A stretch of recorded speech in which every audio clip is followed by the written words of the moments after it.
It's Friday. It's time for the 50th edition of Feel Good Friday. Who would have imagined it'd be going on this long? Today's theme I want to talk about is the lens that you see life. Iris Talbot is a dear friend of mine who lives a couple hundred miles away, and I saw a Facebook post of hers that really caught my heart. She was talking about it's been a tough year already, 2022.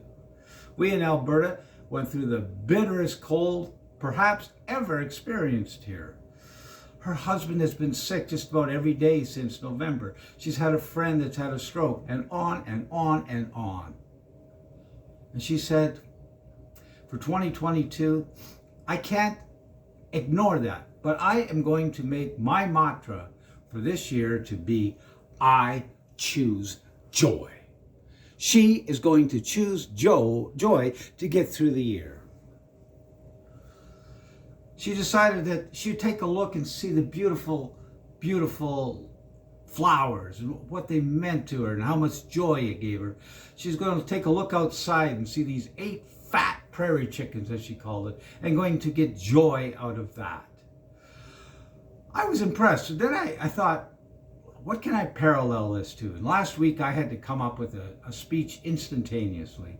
And there was this story that was going around about a Manitoba cabinet minister. Now, trust me, Manitoba politics, if I got into that, I'd be curing my insomnia every night. A gentleman by the name of John Reyes, on a Saturday night, tweeted out a picture of his wife. It was a picture of her shoveling snow, and underneath it he put the caption, even after a 12-hour shift at the hospital, my wife still has the energy to shovel the driveway. God bless her and all the frontliners. Time to make her some breakfast.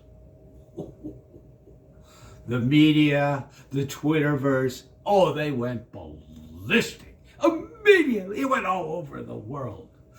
The CBC, our national newspaper, described him as insensitive. Other people described him as misogynistic. As the tweets went around the world, TV shows are picking up. Whoopi Goldberg blasted him. Today, an NBC show blasted him. Everywhere there was all this. A former Alberta number 2 most powerful person said, let the record show that this is not a depiction of every politician's husband.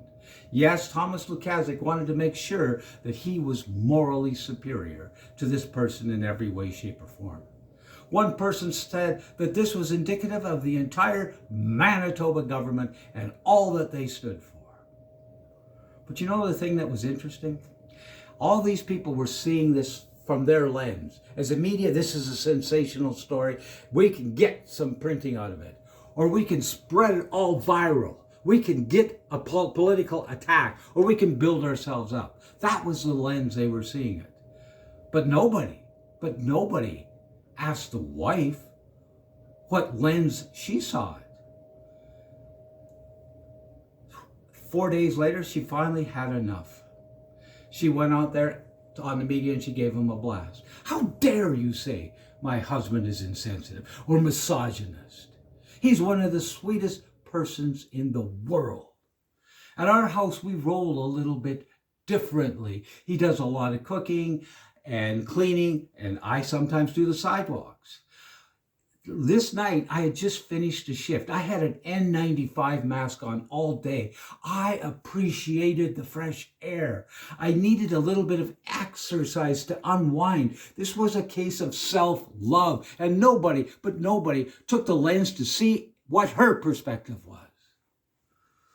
Ladies and gentlemen, as we go through life, we have a choice to see how we want to.